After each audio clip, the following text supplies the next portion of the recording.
Ya,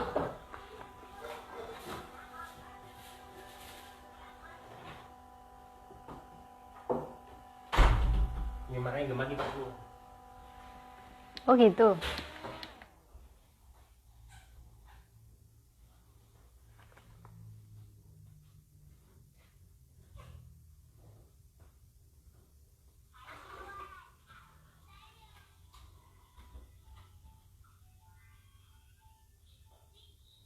Assalamualaikum, cek cek. Suaraku kedengeran nggak teman-teman?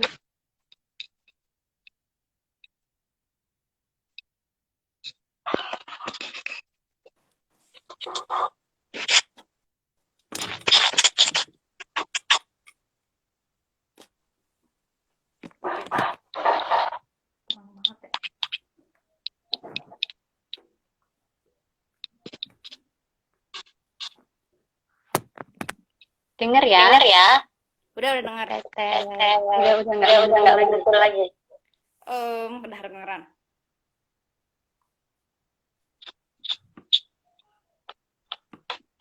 Oke, Kita lagi ya. Assalamualaikum warahmatullahi wabarakatuh. Waalaikumsalam. Salam Salam kenal buat teman-teman.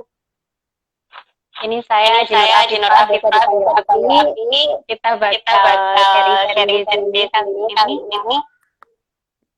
Kita mengundang teknologi sebagai Dari beda. sebagai ya narasumber acara sharing-sharing kali ini terkait mengenali marah, bagaimana menyalurkannya dengan bijaksana dan perintilan tentang marah yang lainnya. Nah, narasumber kita ini adalah ibu dari 2 anak. Tinggal di Bandung ya, Teh? Iya di Bandung. Di Bandung. Agak mantul nggak sih? Kok aku merasanya agak bergema ya? Suara Teteh bergema nggak? Enggak. Suaranya menggema, Mbak. Ya kan? Kenapa ya? Apa? Kok masih bergema? Ruangannya boleh kabur. Aman nggak sih di sini? Suaranya gema karena suara THP keluar maupun. Gini bergema nggak? Enggak. Masih tuh. Masih katanya. Berarti delay sinyal. Delay sinyal. Kalau pakai data boleh nggak? Bentar ya.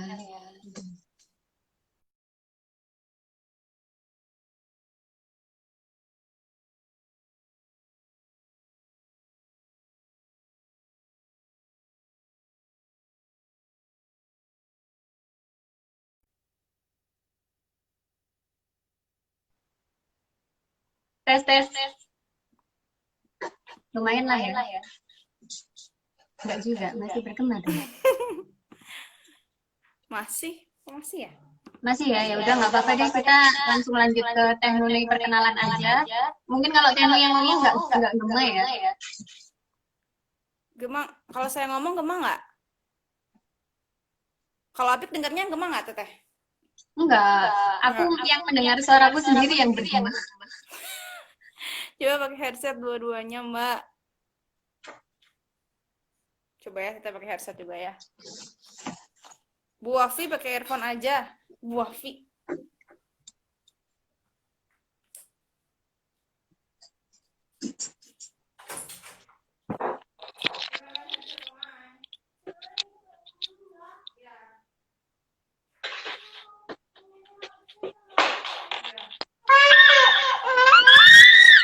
Oh iya, itu nangisnya Yara juga masuk gema ya.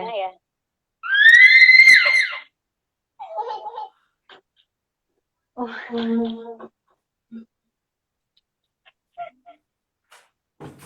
Tapi gemanya ganggu banget nggak teman-teman?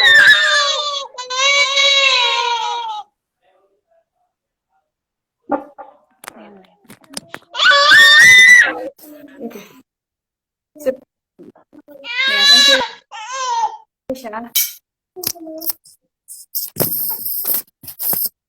Ini apa nih? Oh, main ngomong nggak gema.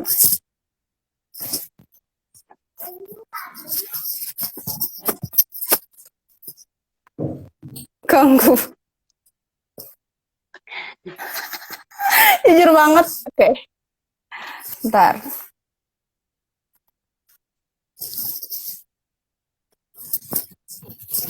Cek cek. Cek.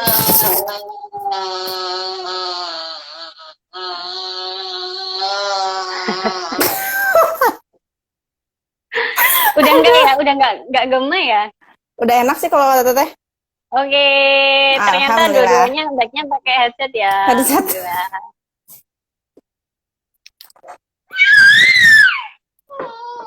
Bentar. Ini punya.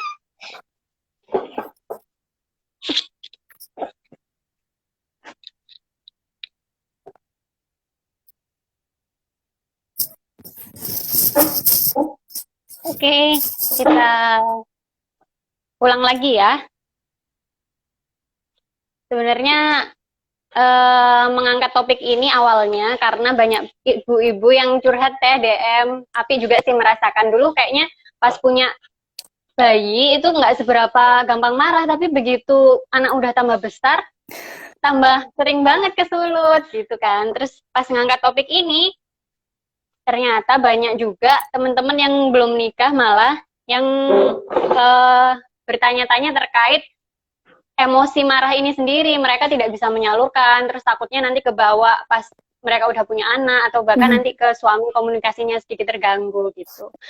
Jadi di topik kali ini kita akan mengangkat terkait mengenal marah lebih dekat, supaya kita lebih kenal emosi ini, nggak untuk denial, dan penyalurannya nanti lebih bijak lagi. Nah, kita sharing di sini bersama Teh Nunui. Teh Nunui seorang dosen psikologi ya Teh ya?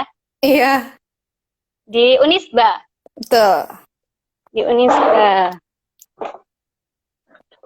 Nah, Teh Nunui juga seorang ibu dari 2 anak. Jadi Wafi itu nama anaknya ya Teh ya? Ya, jadi Wafi kan ini di atas bilang Bu Wafi. Sebenarnya namanya Teh Nunui, Wafi itu nama anaknya. Seperti itu. Ya, betul. Dipanggilnya Uma. Anak-anaknya Yes. memanggil Teh Nunui dengan panggilan Uma.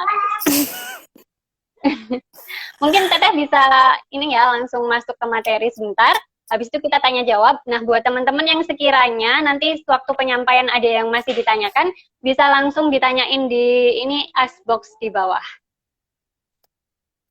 Oke. Kepada Teh Nui, saya persilakan. Oke. Makasih ya, Fik. Iya. Sambil ngintip tulisan yang tadi. Oke. Jadi insya Allah hari ini kita akan bahas mengenal lebih dekat. Nah, sebelumnya kebetulan pas lagi cari referensi nemu bukunya Ustadz Budi Asyari, judulnya Sentuhan Parenting. Jadi langsung dibahas banget di halaman pertama gitu ya, di bab pertama, bahwa sebenarnya ada 5 posisi anak dalam Al-Quran. Yang pertama tuh sebagai hiasan hidup. Nanti mungkin bisa dibuka nanti ya di Al-Imran ayat 4. Mungkin abis live ini bisa dibuka, dicek artinya seperti apa. Jadi pada dasarnya ketika kita punya anak tuh ngerasa banget, ya Allah ini adalah makhluk tercantik, terganteng, terlucu yang pernah kita lihat gitu ya. Anak sendiri terutama ya, kita lihat tuh, itu bener-bener Allah jadikan tuh hiasan yang terbaik. Gak ada hiasan yang bisa mengalahkan indahnya paras anak kita sendiri gitu ya. Dan yang kedua itu, yaitu sebagai cobaan hidup. Bisa dipin ya. Oke. Sebagai cobaan hidup. Nah, seringkali saking gemesnya nih, saking lucunya sama anak kita sendiri, anak itu jadi cobaan buat kita. Kita rela ngelakuin apa aja buat anak kita. Anak minta handphone misalnya masih kecil, udah dikasih, kasihan dia nanti nggak gaul sama temen-temennya. Anak pengen jajan ini, jajan itu, pengen nonton terus, pengen apapun kita kabulin dengan dalih, ayah cinta, kasihan. Nah, seringkali jadi terlena gitu, kita jadi lupa bahwa tugas kita bukan hanya memenuhi kebutuhan anak-anak kita, tapi juga menyiapkan mereka dengan ilmu-ilmu yang tentunya bermanfaat. Kemudian yang ketiga ini anak yang lemah. Nah, ini jelas banget di Al-Quran disebutkan bahwa Allah melarang kita para orang tua untuk meninggalkan anak yang lemah. Nah, lemahnya ini lemah apa aja sih? lemah imannya, lemah pemahaman agamanya, lemah ekonominya. Jadi kita tuh harus jadi orang kaya gitu ya. Jadi kita harus tinggalin warisan buat anak itu hukumnya wajib gitu ya. Harus adalah setidaknya warisan yang ditinggalkan sama kita ke anak kita. Bukan berarti kita membiarkan anak kita tidak berpenghasilan, tapi kita tetap harus membekali mereka dengan harta juga gitu. Lalu ilmu pengetahuan dan fisik. Jadi anak juga harus dilatih fisiknya ya teman-teman gitu, bukan hanya psikisnya aja, bukan hanya diajarin ngafalin Quran, bukan hanya diajarin sains segala macam, tapi harus dilatih juga fisiknya. Makanya kalau di Quran kan 3 ya, memanah, berkuda, sama berenang gitu ya, fisiknya harus dilatih. Lalu selanjutnya koin hilang. Oke. Sebentar nih, kayaknya belum update. Aman. Selanjutnya adalah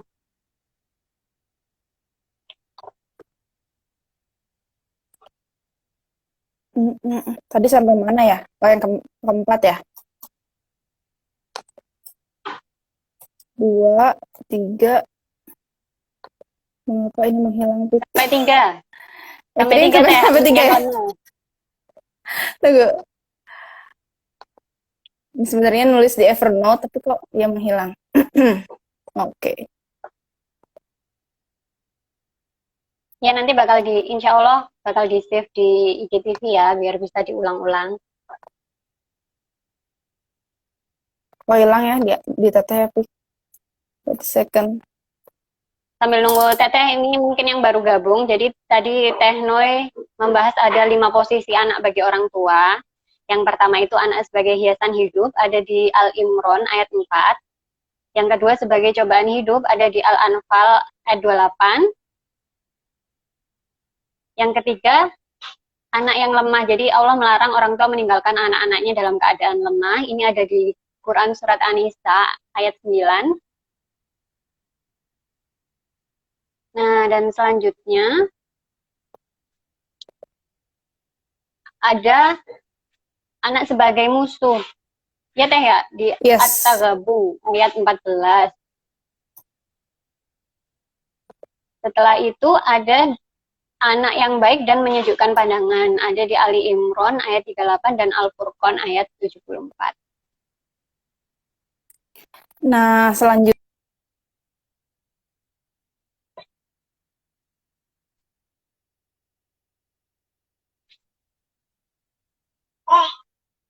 Ih, adik makan kertas ya?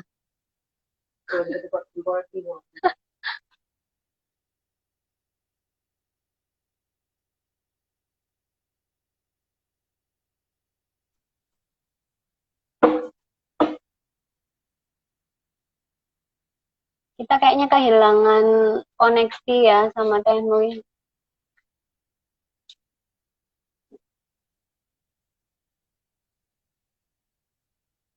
Iya, betul. yang keempat itu anak sebagai musuh, bukan? Iya, anak sebagai musuh. Ya, jadi kalau anak sebagai musuh itu baru terasanya kalau di awal ya, anak masih baru bisa bicara, biasanya cuma debat-debat kayak, iya nih pengen beli ini, kenapa sih ibu nggak beliin, ibu kok jahat segala macem, cukup di situ. Kalau semakin besar tuh bener-bener literally musuh gitu. Ada anak yang ketika ibunya datang ke rumahnya tuh nggak nyaman. Ketika sudah menikah ada ibunya tuh merasa terganggu. Bisa jadi istrinya yang nggak terganggu atau pasangan yang nggak terganggu, bisa jadi benar-benar nggak nyaman sama orang tuanya gitu. Bahkan hal ini sudah dicontohkan di Al-Quran, kisahnya Nabi Nuh gitu ya. Ketika dia udah mau membawa anaknya, menyelamatkan anaknya di perahu, tapi ketika dia menawarkan ke anaknya Kan'an, wahai Kan'an, ayo ikut bersama ayah, ikutlah ke perahuku, insya Allah kamu akan selamat. Tidak ayah, aku akan berlari ke atas bukit itu. Jadi musuh ayahnya, anaknya udah nggak peduli lagi sama ayah, padahal ini udah mau tenggelam gitu ya. Jadi nyata gitu ya, zaman sekarang, dari zaman dulu bahkan yang namanya musuh itu udah ada.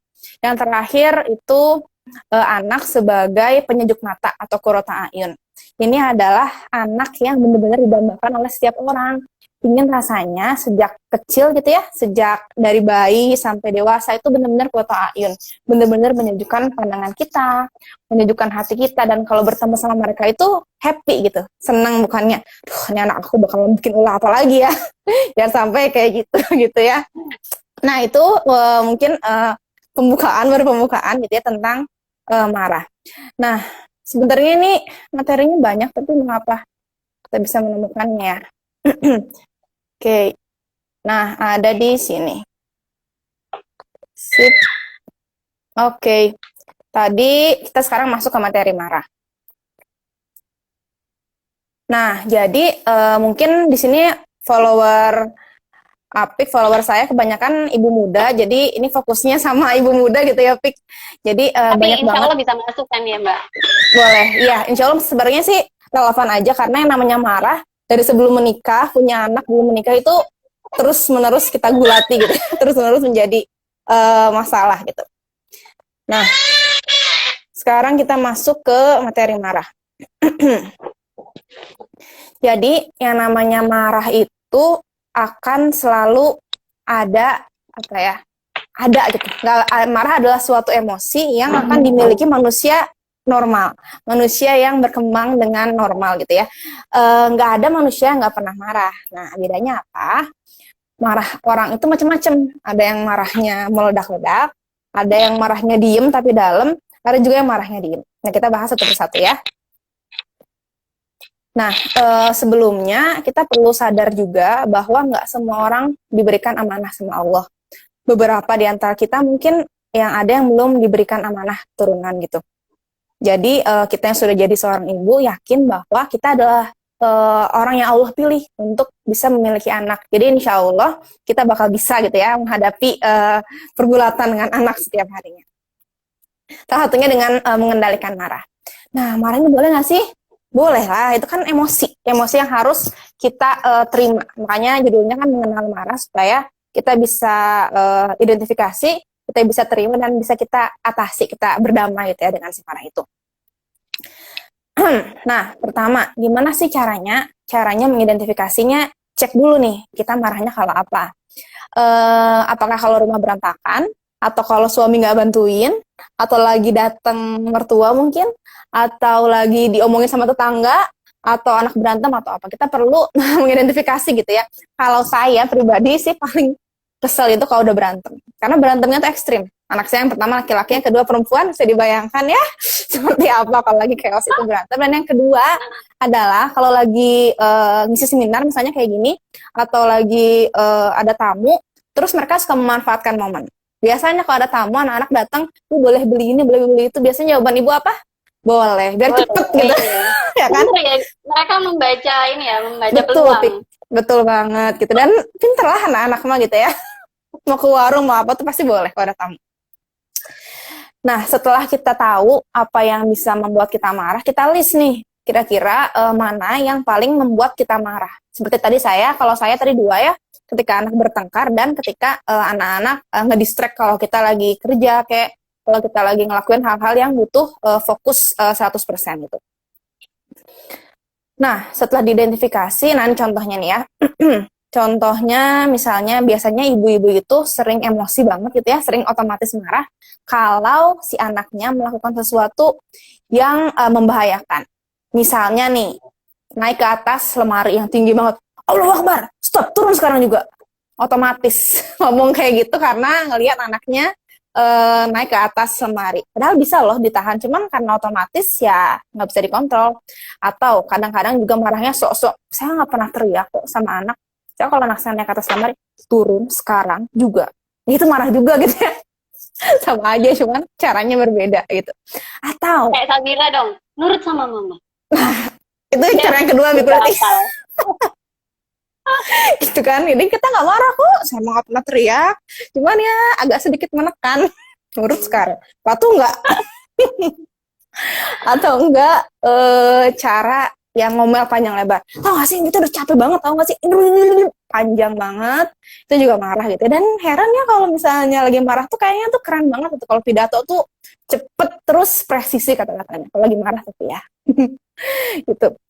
Nah, kalau misalnya kita udah tahu apa yang membuat kita marah, biasanya kita udah prepare. Misalnya nih kasusnya marah kalau anak nggak habisin makanan. Berarti ketika kita habis masak, kita mau masak, kita pikirin dulu mau masak apa yang kira-kira anak bakal suka dan bakal habis.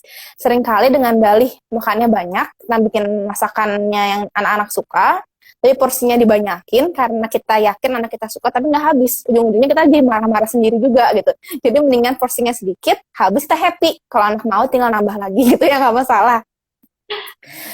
Terus misalnya nih kalau saya kan bertengkar nih ya. Jadi kalau misalnya biasanya sih jam-jam rawan itu abis maghrib. Jadi kalau abis maghrib masih main fisik, mudah gitu marahnya. Makanya saya bilang kalau udah maghrib, sekarang udah jam 5. Kalian punya waktu main-main 1 jam lagi. Setelah ini mainnya relax ya, mainnya santai, boleh baca buku, boleh main ular tangga atau apapun, tapi nggak main fisik lagi. Karena di rumah kebetulan suka dipakai main skuter, pik. Jadi ya bisa dibayangkan nabrak-nabrak, terus jatuh segala macam gitu. Jadi pokoknya udah di atas jam 6 saya bilang dari awal bahwa kalau misalnya kalian berantem nih jam segini, Umay bisa marah. Jadi mendingan sekarang sendiri-sendiri mainnya atau berhenti main fisik. Jadi saya prepare sebelum marah gitu ya, saya kasih tahu sama anak-anak kalau hal A dan B kalau dilakukan akan membuat saya nggak marah gitu. Selanjutnya ya, jadi sangat penting bagi kita untuk punya alarm sendiri ya, sadar bahwa marah kita, apa yang bisa membuat kita marah, sehingga kita bisa prepare. Selanjutnya adalah menerima marah. Nah, menerima marah ini adalah sunatullah. Kenapa? Karena kita manusia, seperti yang saya bilang tadi ya, jadi wajar banget kalau marah. Meskipun di hadis bilang bahwa fatagopulahul jannah gitu ya, jangan marah bagimu surga. Tapi Rasulullah pernah marah nggak sih? Pernah gitu ya. Tapi marahnya beda nggak sama kita? Nggak yang tadi saya bilang tadi ya. Nggak kayak gitu. Nggak meledak-ledak ya. Nah itu dia, nggak meledak-ledak. Bahkan Rasulullah marah kepada istri-istrinya, beliau tidak mengunjungi istri-istrinya. Tapi bukan berarti membentak-bentak istrinya, enggak. Tapi beliau memilih untuk tidak mengunjungi istri-istrinya. Nah, gimana sih menerima marah? Nah, yang pertama adalah kalau kita udah sadar lagi marah, biasanya kalau marah itu jantung kita berdebar kencang, terus nafas sudah mulai teratur. Oh, kita sadar nih sedang marah. Oh iya nih, saya lagi marah. Kayaknya saya perlu mengungsi sejenak, gitu ya. Perlu menenangkan diri karena saya marah. Atau kondisi kedua, kesel anak-anak berhenti main ya, aduh, tapi mereka tuh anak-anak saya tuh harus tetap main sama mereka. Akhirnya karena kita menjustifikasi diri kita bahwa seorang ibu tuh harus stay tune gitu ya, harus selalu on buat anak selama 24 jam, akhirnya kita denial, enggak kok, saya nggak marah, cuma capek dikit, masih bisa kok, masih bisa main kok sama anak. Nah, akhirnya kita maksain diri main, terus bikin ulah si anak-anak ini. Akhirnya meledak, tua, ya. Marah-marah, nurut sama mama. Gitu, karena kita denial, enggak kok, saya nggak marah, enggak kok, saya nggak capek. Gitu. Makanya mungkin di sesi yang selanjutnya kali ya, dukungan orang tua, terutama dukungan suami itu penting banget. Karena di saat kita capek, ya memang harus dioper si anak, karena nggak bisa seorang ibu yang lagi capek, stres, marah, ngurusin anak-anak tuh nggak bisa gitu ya. Selanjutnya, nah setelah tadi diidentifikasi, diterima, kita atasi nih masa marahnya, kita berdamai sama si marah ini. Kenapa? Karena kalau orang udah marah, otaknya tuh prefrontal cortex-nya gitu ya, tempat berpikirnya itu udah nggak berfungsi dengan baik. Dia didominasi oleh emosi, dia nggak bisa menentukan apapun dengan bijak. Makanya kita perlu ngasih jeda sama anak-anak kita ketika kita marah. Yang seperti tadi saya bilang tadi, apakah kita mengungsi dulu, ataukah memutuskan segala stimulus yang datang. Stimulus tuh kayak misalnya suara anak-anak yang teriak-teriak, biasanya kan lagi berantem teriak-teriak tuh. Atau gerakan anak-anak yang bikin kita emosi, coba bayangkan, lihat anak jambak-jambakan, emosi nggak Bu? Emosi kan ya, jadi mendingan tutup mata aja gitu, tutup mata, masih berantem gitu ya, jadi tutup telinga, tutup mata, dan tutup mulut kita, supaya kita nggak salah ngomong. Biasanya kalau orang marah tuh segala macam keluar ya, Pik ya, nggak disensor, jadi mendingan tutup mata, tutup mulut, tutup telinga dulu, tenangkan diri dulu, ambil istighfar. Kalau misalnya belum mampan juga, ganti posisi, mungkin tadi lagi berdiri, duduk, berbaring, wudhu, sholat gitu, berdoa gitu ya. Nah setelah beres, sudah relax, sudah tenang, baru deh kita lakuin hal yang lain. Nah satu hal yang perlu kita sadari tentang marah ini, marah itu kadang-kadang, marah sama anak terutama ya, kadang-kadang tuh bukan karena salah anak gitu ya, kesel sama suami, kesel kan, anak yang kena ya kan, lagi kesel sama temen, atau lagi capek, atau lagi sakit nih anak badan yang kena anak. Kenapa anak? Karena anak adalah satu-satunya makhluk di dunia ini yang akan menerima kita apa adanya, yang akan selalu maafin kita, yang akan selalu butuh sama kita. Pernah nggak sih kita marah sama anak kita yang masih kecil, terus tetap aja dia datang, Bu, mau pipis, atau Bu, mau apa, tetap aja bakal datang sama kita. Atau yang paling so sweet adalah tiba-tiba meluk kita ya, Fik. Pokoknya perempuan tuh biasanya so sweet. Terus maafin kakak ya, atau maafin gitu. Kayaknya tuh, jelek gitu ya. Langsung meleleh ya, Teh? Iya, meleleh banget. Aduh, tadi gue udah marah-marah lagi, bisa kayak gini kan. Jadi, itulah anak. Terakhir adalah, oke, tadi udah ya. Nah, ternyata marah kita itu mirip loh sama marah orang tua kita. Pernah nggak? Ketika ada neneknya anak-anak main ke rumah, ibu kita terutama ibu yang perempuan atau ibu yang laki-laki datang ke rumah, terus cara marahnya itu sama. Saya tuh ngeh banget ketika ibu saya lagi ke rumah gitu ya, terus cara marah ibu saya sama saya tuh persis banget sama cara marah saya dengan anak-anak, dan itu hal yang nggak saya sukai gitu. Saya baru sadar, wow, ternyata selama ini saya marah sama si abang sama si Aisyah tuh kayak gini ya rasanya. Nah ini nggak bener nih, jadi bener-bener jadi secara introspeksi juga gitu buat saya pribadi. Ternyata mirip, dan kalau kita terus mewariskan cara marah yang nggak sehat ini sama anak-anak kita nanti, anak-anak kita telah dewasa akan mewariskannya kembali ke anak-anaknya nanti. Jadi mendingan kita potong warisan yang tidak baik ini. Iya, betul banget, kita potong supaya nanti anak-anak kita bisa marahnya itu bisa lebih bijak. Dan terakhir, jangan lupa senantiasa minta petunjuk Allah, minta pertolongan Allah saat kita marah gitu. Karena yang membolak-balik hati kan cuma Allah Subhanahu wa Ta'ala. Gitu paling Fik.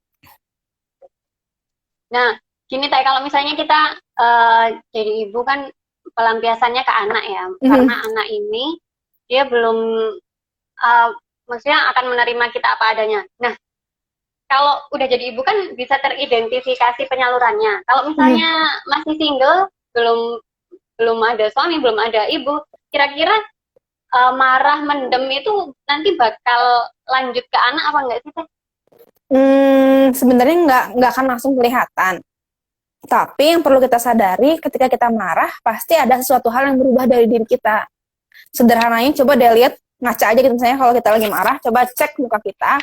Biasanya alis kita otomatis akan mengerut, terus nafas kita tuh memburu. Kalau kita lagi marah biasanya seperti itu.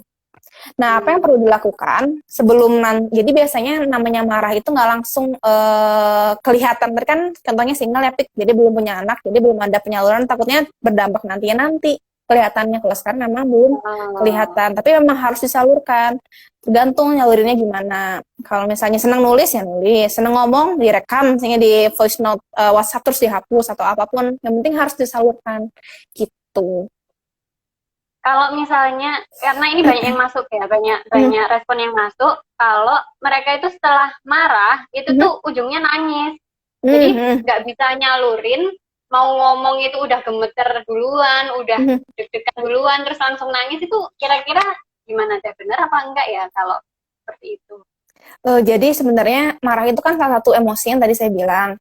Dan ini bisa bisa menjadi nangis karena memang pada dasarnya harus disalurkan. Ada yang disalurkannya dengan air mata. Jadi marah sambil nangis ya nggak masalah. Justru bikin lega. Gitu kan, kalau udah marah nangis. Biasanya apalagi kalau misalnya ibu-ibu mah nangis bareng sama anak-anaknya, udah marah-marah terus nangis bareng sama anak-anaknya.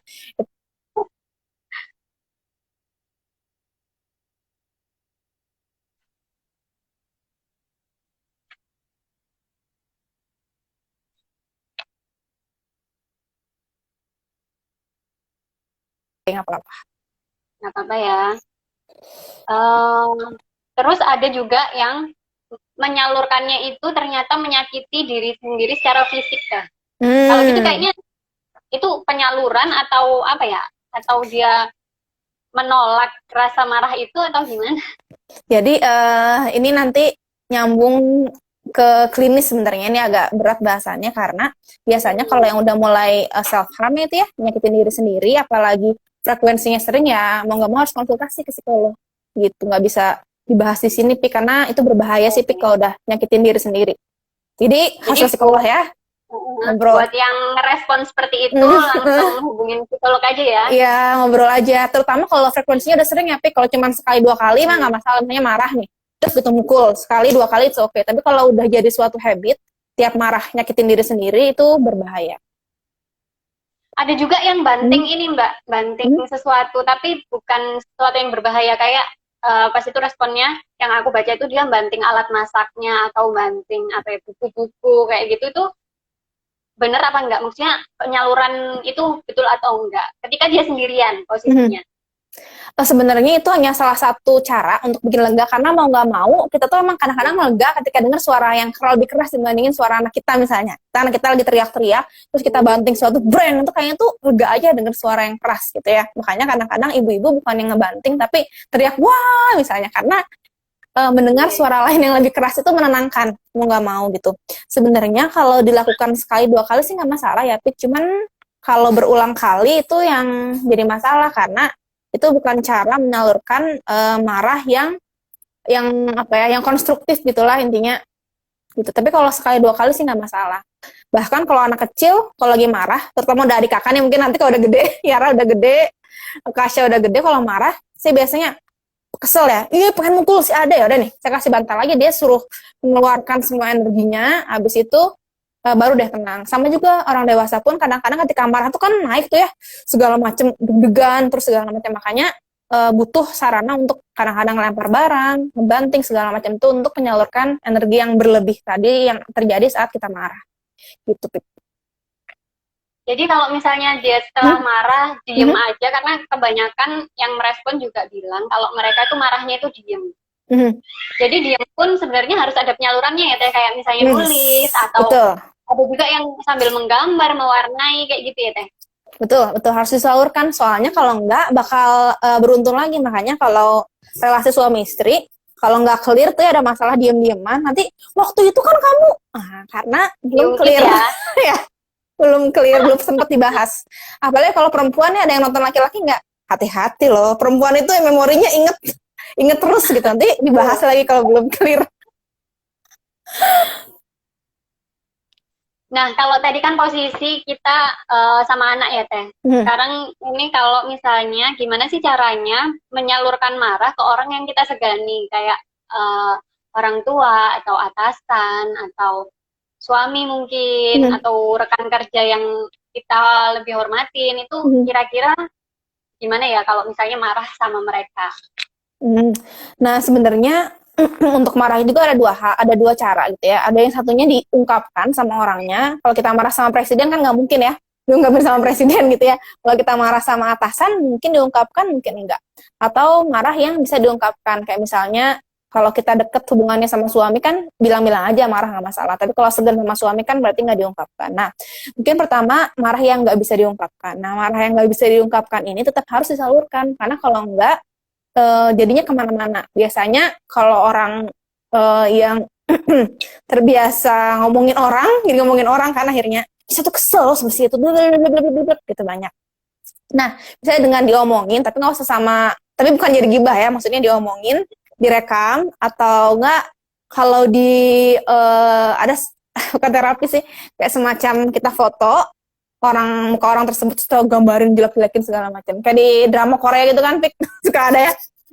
Kalau kesel sama orang digambarin atau apa, jadi tetap harus diungkapkan, dijelaskan bahwa ya iya saya emang kesel gitu sama orang tersebut, dan ya udah abis itu ya pelan-pelan kita coba, tapi coba menerima kalau mungkin marahnya kita sama dia atau marahnya dia sama kita nggak 100% salah kita.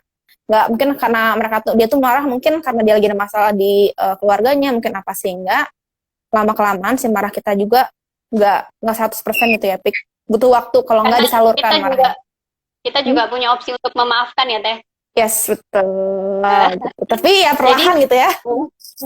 Diterima dulu, diungkapkan di identifikasi marahnya. Nah, berarti nggak diungkapkan ke orang yang bikin kita marah itu bukan berarti kita mendem ya?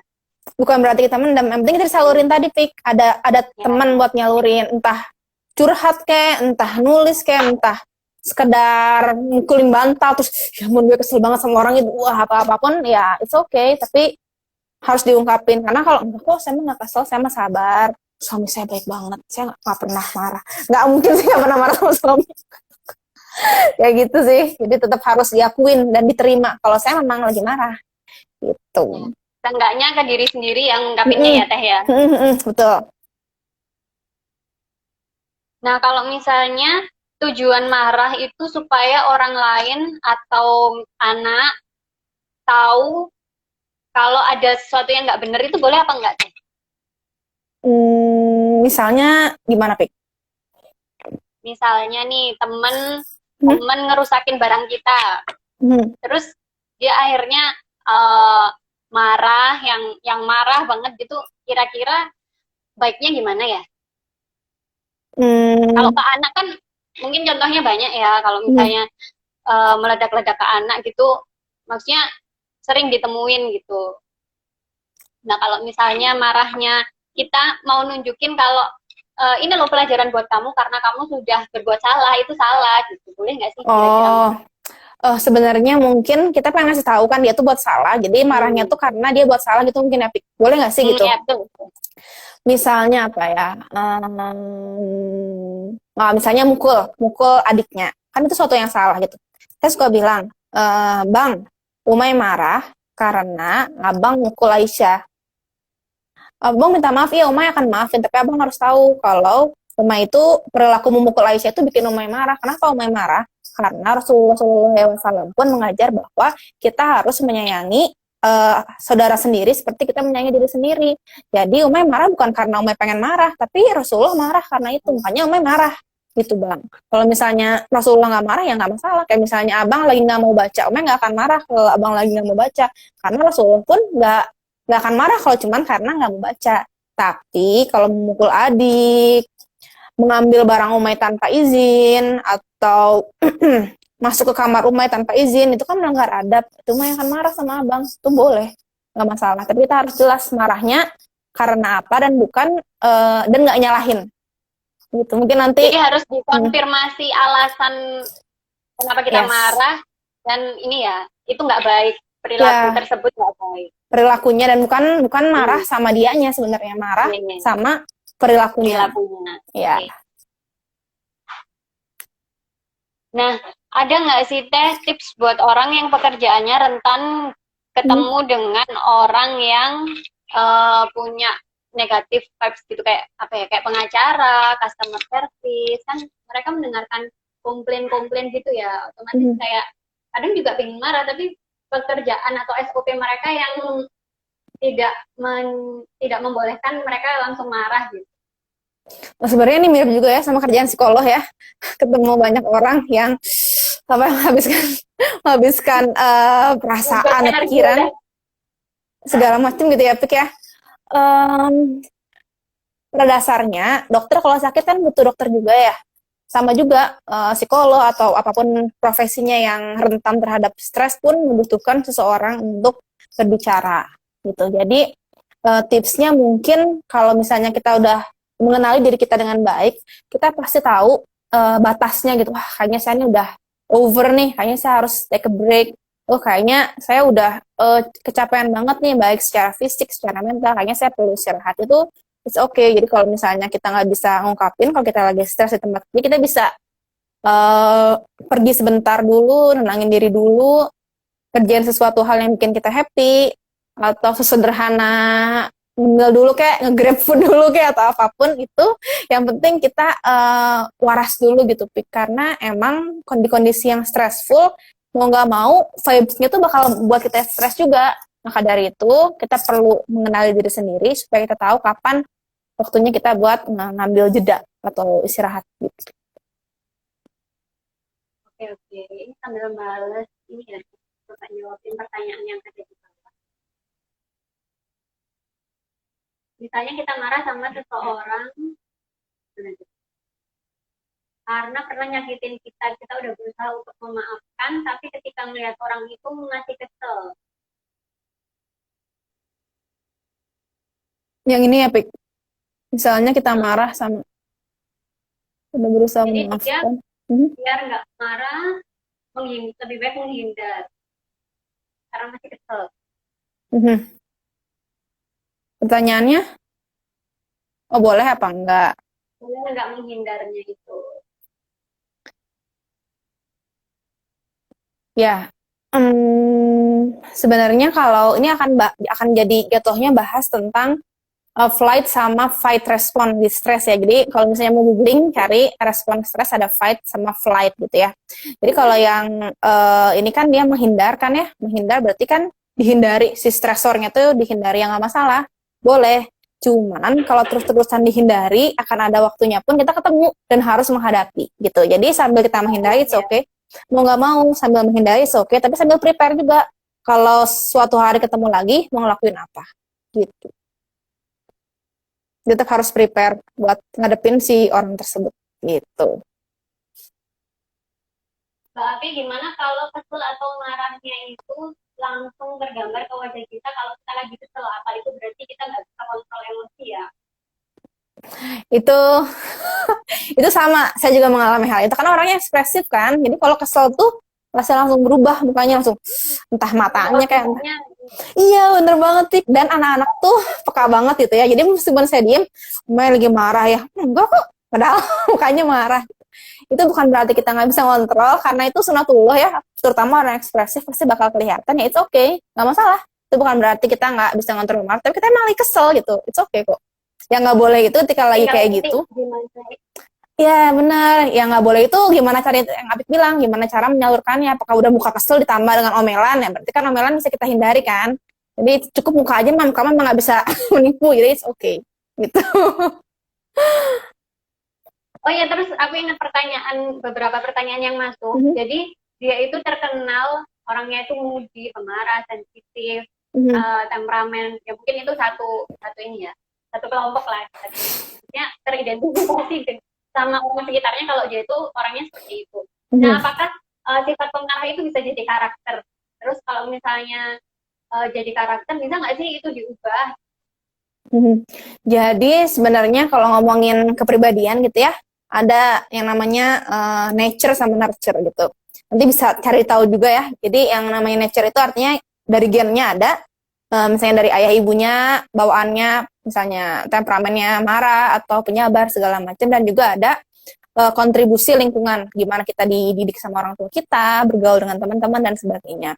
Kalau ngomongin soal kepribadian, pada dasarnya menetap pada dasarnya, tapi seiring berjalannya waktu itu bisa ada sedikit perubahan.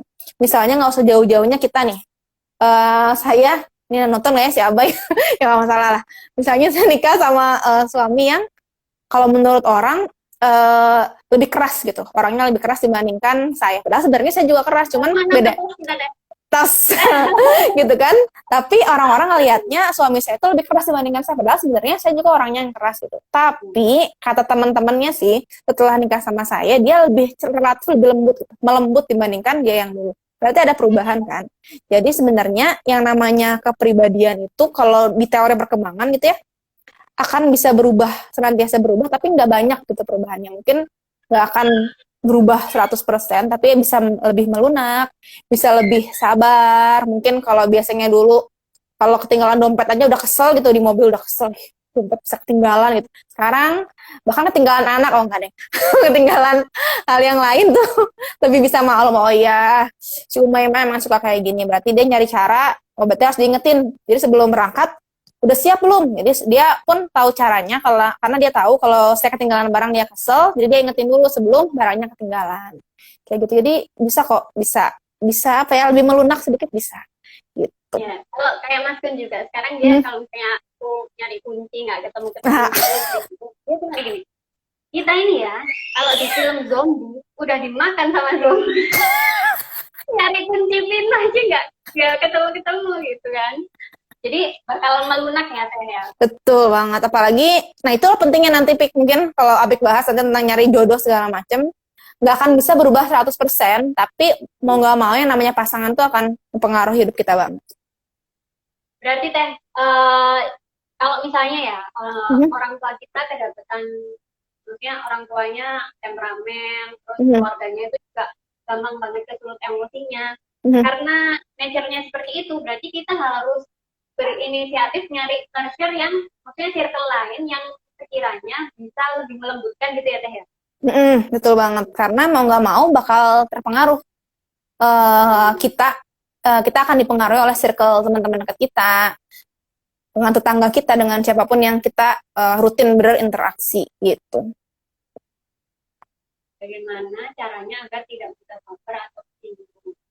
Kayaknya ini udah dijawab ya tadi di awal, jadi lebih ke kita mengidentifikasi diri kita sendiri dulu. Apa sih yang sekiranya membuat kita lebih banyak marah, itu gimana gitu ya Teh, supaya kita tahu batasan diri kita juga bisa sebelum itu mencapai puncaknya kita bisa itu dia. ambil jeda gitu kan ya Teh. Oke. Apalagi ya pertanyaannya, bagaimana cara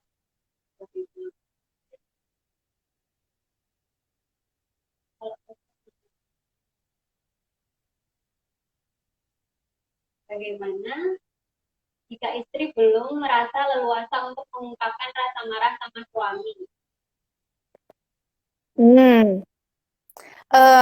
Pertanyaannya adalah udah nikah berapa lama gitu ya. Kalau nikah di awal sih emang ya mau nggak mau emang susah ngungkapin ya, bahkan ngungkapin cinta pun geli gitu rasanya, ya nggak sih Pik? Gitu. Jadi balik lagi udah berapa lama nikahnya, karena mau nggak mau ya manusia mah butuh waktu gitu ya untuk mengenal lebih dekat. Jadi ya it's okay, awalnya mungkin susah, awalnya mungkin lewat WA, lama-lama ngomong langsung, lama-lama ya bisa cerita apa adanya sama suami gitu. Karena sebenarnya sih yang ditakutkan dari bercerita itu respon sih kadang Pik. Jadi kalau apalagi baru nikah nih atau baru nikah tuh takut itu kalau saya bilang sama suami saya marah, dia bakal balik marah sama kita nggak ya? Atau jangan-jangan kalau kita marahnya level 1 nih bilang ke suami dia marah level 2 kan malas banget cerita dong. Jadi kita harus cari tahu dulu, yakinkan diri kita bahwa kalau kita cerita sama suami itu baik-baik aja sesudah. Karena biasanya yang dikhawatirkan itu adalah konflik sesudah curhat gitu ya, karena memang betul nggak semua suami bisa nerima curhatan istrinya gitu. Saya termasuk orang yang susah marah kepada orang lain kecuali marah kepada keluarga terdekat. Apa itu sebuah kelainan? Wah, semua manusia seperti itu kok. Rata-rata kan sama kayak yang ibu lebih gampang marah ke anaknya gitu kali ya Teh, karena iya benar, orang itu lebih bisa menerima kita ketika kita marah. betul. Mungkin bisa dihitung juga, pernah nggak Pik marah sama bos itu, sama atasan atau sama dosen, marah banget kan? Nggak pernah ya, karena ya interaksinya kan terbatas. Mau nggak mau kita pasti bakal paling marah sama orang terdekat gitu. Apalagi ini ya, stay at home lama. Wah, itu banyak juga Wah. Jadi kami marah, sering marah kayak gitu. Bener banget.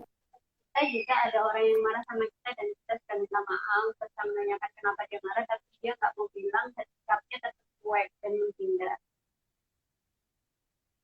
Oh, ini kan orang lain ya, kita tidak bisa mengontrol orang lain. Yes. Responnya orang lain kayak gimana? Kita bener banget. Kontrol respon kita. Kan narasumbernya Teteh ya? Sepakat Pik. Ya emang ada yang bisa dikontrol, ada yang enggak. Orang marah sama kita ya kita nggak bisa ngontrol, ya hak dia buat marah sama kita. Yang jelas kita udah lepas tanggung jawab kalau kita udah minta maaf gitu. Batas boleh marah kepada pasangan itu yang gimana? Batas boleh marah. Kayaknya yang memberikan batas kita sendiri nggak sih Teh?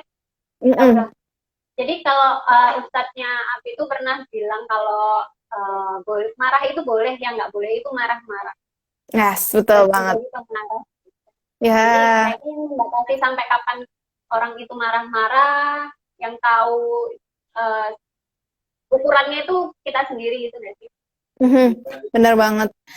Dan tambahan dikit, kalau misalnya dalam Quran itu cuma boleh 3 hari maksimal marah. Jadi kalau mau semarah-marahnya marah ya maksimalnya 3 marah. Apa yang bisa dilakuin ya balik lagi ke diri sendiri kalau lagi marah. Yang Apik bilang tadi ya kita sadar kalau kita marahnya udah bisa berpikir dengan jernih, pasti kita tahu batas-batas marah yang boleh itu seperti apa gitu. Dan Api agak tertarik sama postingan Teteh yang itu loh. Ada 3 jenis penyebab yang marah. Oh iya. Yang capek fisik, capek psikis, capek ruh. Nah, baru denger nih, maksudnya baru kalau oh iya ruh itu ternyata juga bisa capek ya. Bener banget. Kan jarang dibahas gitu. Bisa dijelasin sedikit nggak sih Teh? Mungkin ada yang kelewatan belum baca atau baru tahu juga kayak Api. Jadi sebenarnya capek ruh ini kaitannya sama futur iman ya Pik ya. Ada namanya manusia gitu ya, sebagai seorang muslim, ada kalanya sholat ditunda-tunda, ada kalanya malas tilawah, ada kalanya bangun qiyamul lail tuh kayak susah banget segala macam. Nah, biasanya di saat ini tuh kita kadang-kadang nggak sadar gitu, apa sih yang bikin kita marah? Kayaknya suami baik-baik aja, anak-anak baik-baik aja, rumah rapi-rapi aja, makanan ada, tapi tetap marah-marah terus gitu sama anak-anak atau sama pasangan. Ya mungkin dari situ gitu sumbernya, karena kita lupa terhadap sama semua terhadap makhluk, bukan makhluk lagi, terhadap zat yang ada di balik semua emosi kita gitu, ada di balik alasan kenapa kita marah, ada di balik alasan kenapa kita sayang sama keluarga kita, adalah Allah gitu yang kita lupa sapa, kita lupa berkoneksi, sehingga akibatnya itu tadi ya marah-marah atau misalnya nggak tenang, nggak tentram, ada aja bawaan keselnya. Itu sih Pik sebenarnya. Jadi harus dicek juga ya kira-kira aspek itu kayak gimana. Iya, apalagi kalau udah nyari-nyari tahu, kayaknya semuanya baik-baik aja, tapi kok masih gini-gini aja. Jangan-jangan iman kita yang lagi futur. Gitu. Kayaknya ini kita udah lama ya Teh ya, udah hampir sejam, takutnya mati tiba-tiba di tengah jalan. Karena Instagram kan maksimal 1 jam ya, nggak kayak Zoom atau Google Meet. Ada yang belum kejawab nggak sih? Kayaknya udah semua ya di sini. Pertanyaan-pertanyaan. Apa marah itu penting? Yang penting adalah apa Teh? Yang penting adalah tidak memendam marah. Ya, menyalurkannya dengan cara yang benar. Itu sih. Karena emosi manusia. Alarm kita mendem marah atau enggak itu apa sih Teh? Maksudnya yang membedakan kita ini marahnya udah tersalur sama marahnya kita pendem itu apa? Kan ada juga yang ternyata nggak bisa diungkapin ya ke orang yang membuat kita marah. Biasanya sih terkait sama produktivitas ya Pik. Sederhananya nih, kalau misalnya kita kebanyakan mager, nah bisa jadi sebenarnya kita lagi marah juga gitu. Atau kita jadi sebenarnya banyak indikator-indikator yang bisa bilang kita tuh lagi kesel atau lagi marah. Dan semua orang berbeda-beda gitu Pik. Nggak ada yang nggak bisa digeneralisir kalau misalnya saya tuh marah kalau lagi begini. Ada pula orang yang marah lagi produktif. Saya lagi marah nih sama suami saya lagi produktif gitu, nulis segala macam. Oh iya, ada juga yang marahnya apa ngosek kamar mandi, yes, bermanfaat, betul gitu. Tapi jadi itu intinya penyaluran nggak sih Teh? Iya, itu kan energi. Jadi sebenarnya kalau saya suka bilang marah itu kayak energi. Jadi dia tuh nggak bisa hilang, tapi bisa diubah, bisa disalurkan jadi energi kinetik misalnya, jadi bersih-bersih, kosongan atau apa kayak gitu. Jadi ya. Jadi gampangannya kalau energi itu udah berubah, udah tersalur, itu nggak mendem ya? Yes, betul sekali gitu. Jadi kayak energi lah. Itu ya teman-teman. Boleh kan menghindari. Kesimpulan nanti di-share ya Mbak, tadi kelewat banyak. Ya, ini sebelum kita akhiri karena udah mau jam 10 juga. Mungkin Teh Noi bisa kasih kesimpulan dari obrolan kita yang cukup padat dan berisi kali. Apa ya? Mungkin sederhananya boleh marah nggak sih? Boleh. Yang nggak boleh apa tadi Pik? Marah. Pendem. Marah-marah. Marah-marah gitu ya. Dan marah ini, saya suka bilang marah ini adalah seperti energi gitu ya, tidak bisa dihilangkan, tapi bisa dirubah bentuknya. Jadi ya mudah-mudahan kita bisa tetap selalu mengambil jeda dari si marah ini. Kenapa? Karena kalau nggak dikasih jeda, ya nggak jadi marah-marah gitu, karena kita nggak bisa ngontrol apa yang keluar dari mulut kita, apa yang tangan kita, badan kita gerakan, dan juga muka, ekspresi muka tuh nggak bisa dirubah gitu ya. Jadi tetap semangat, jangan lupa ambil jeda kalau lagi marah, jangan lupa senantiasa minta pertolongan Allah supaya kita dimudahkan dalam mengasuh anak-anak kita yang merupakan amanah yang utama dan pertama dalam hidup kita. Itu paling. Ya, dan treatmentnya orang-orang dalam mengalirkan energi dan rasa marah ini beda-beda ya Teh ya. Betul banget. Yang penting tetap intinya tetap dapat ya teman-teman. Mungkin sharing kali ini kita cukupkan dulu. Nanti kita sambung-sambung lagi ya Teh. Kalau misalnya ada teman-teman yang mau tanya bisa lewat aku atau menyimak Instastory-nya Teh Nui. Kita masih bahas soal ini ya Teh ya, soal marah. Oke teman-teman, terima kasih atas waktunya buat yang udah nonton, makasih banget. Yang udah nanya juga semoga menjawab. Yang masih suka marah-marah, semoga setelah menyaksikan IG Live ini bisa lebih mengontrol dan menerima emosinya. Tadi juga ada yang ini DM aku, Mbak tolong istriku galak suka marah-marah. Semoga istrinya Mas juga nonton IG Live kita.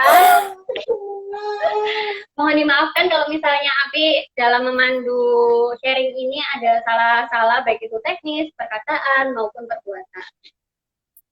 Sekian dari kami. Terima kasih Teh Nui atas waktunya. Sama-sama, maaf juga ya kalau ada yang tidak terjawab atau salah-salah. Ya, cukup sekian ya teman-teman. Insya Allah aku live kalau misalnya nggak hilang. Soalnya beberapa kali nge-save IGS. Hilang terus. Makasih Teh Nui, makasih teman-teman. Sama-sama, Fik. Assalamualaikum warahmatullahi wabarakatuh. Waalaikumsalam warahmatullahi